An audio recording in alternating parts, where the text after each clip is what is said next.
بسم اللہ الرحمن الرحیم الحمدللہ رب العالمین والصلاة والسلام علی سید المرسلین اما بعد فاعوذ باللہ من الشیطان الرجیم بسم اللہ الرحمن الرحیم۔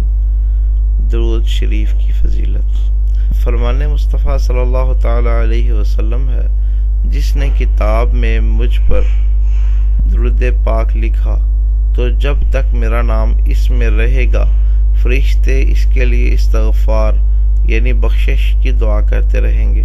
صلو علی الحبیب صلی اللہ تعالی علی محمد صلی اللہ علیہ وآلہ وسلم۔ آنکھ پھڑکنے سے اچھا یا برا شگون لینا کیسا؟ سوال جواب: اچھا شگون لینا جائز ہے، جبکہ کسی اچھی چیز سے برا شگون لینا جائز نہیں۔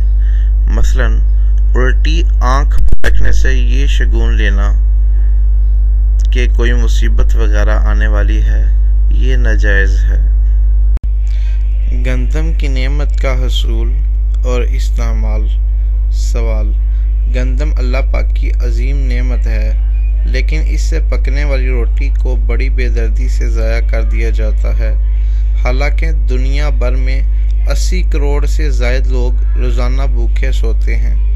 ہمیں اس کے استعمال میں کیا احتیاطیں کرنی چاہیے، اور جو لوگ اس کی تیاری میں ملاوٹ وغیرہ کرتے ہیں ان کے لیے بھی مدنی پھول ارشاد فرما دیجیے۔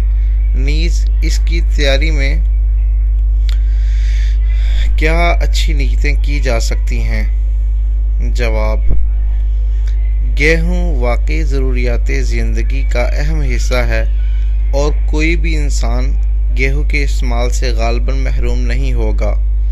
ظاہر ہے یہ اللہ پاک نے ایک بہت بڑی نعمت دی ہے، لہٰذا اس کی بلکہ ہر نعمت کی قدر کرنی چاہیے۔ بندہ جو بھی کام کرے اس سے پہلے یہ سوچ لے کہ اس میں ثواب ملے گا یا نہیں۔ ثواب ملے تو کرے، نہ ملے تو پھر اس کو ثواب کا کام بنانے کی ترغیب سوچے، اس لیے کہ مباح کام جس میں نہ ثواب ہو نہ گناہ، اس میں اچھی نیتیں کرنے سے ثواب ملتا ہے اور وہ مباح کام عبادت بن جاتا ہے۔ لہٰذا گیہوں کھانے والے یہ نیت کریں کہ روٹی کھائیں گے تو عبادت پر قوت حاصل ہوگی۔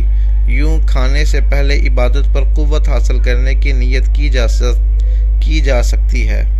نیز یہ نیتیں بھی کر لیں کہ بسم اللہ شریف پڑھ کر کھاؤں گا، چھوٹا نوالا اچھی طرح چبا کر کھاؤں گا، سنت کے مطابق کھاؤں گا۔ اس کی مزید کئی اور نیتیں کی جا سکتی ہیں۔ واللہ تعالی